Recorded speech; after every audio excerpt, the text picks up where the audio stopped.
New tonight, we continue tracking the closure of Memorial Hospital 1 year later. Now, last month, we told you about hospital diversions and what happens when emergency departments say they can't accept all incoming ambulances. They skyrocketed in the wake of the Pawtucket Hospital's closure.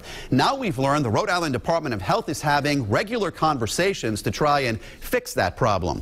Eyewitness News reporter Kim Kalunian has been tracking this trend and its impacts on patients for months. She joins us now live in studio with the latest developments. Kim?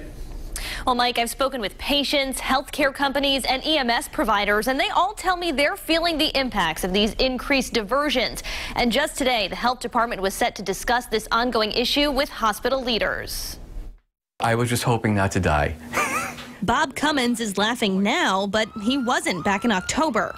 I was at my acupuncturist office for an appointment, and during treatment I was feeling chest pains. His acupuncturist dialed 911. When she called for the rescue, and I said that I wanted to go to the Miriam, and we were told immediately that the Miriam ER was closed to incoming traffic. When the ambulance arrived, EMS workers told Cummins Rhode Island Hospital was diverting ambulances too.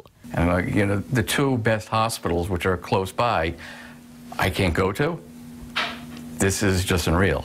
In November, we reviewed 5 years of Department of Health data on diversions. We found hospitals now go on diversion 7 times as often as they did 5 years ago. And it's not just putting stress on the patients. Now, instead of going to Memorial, now we have to go to Miriam Hospital.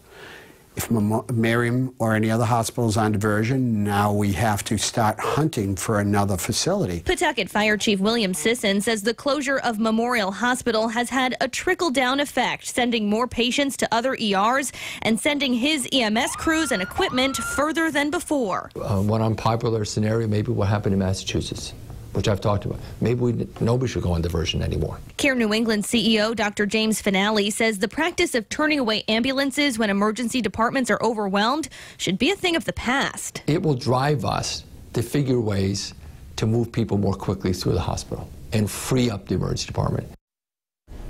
So what ended up happening to Bob Cummins once he was actually at the hospital? Well, luckily he was not in cardiac arrest, but he tells us he spent hours on a gurney in the hallway. Dr. Finale says it's stories like Bob's that point to the overutilization of hospitals and a need to improve the system overall. Live in studio, I'm Kim Kalunian, Eyewitness News.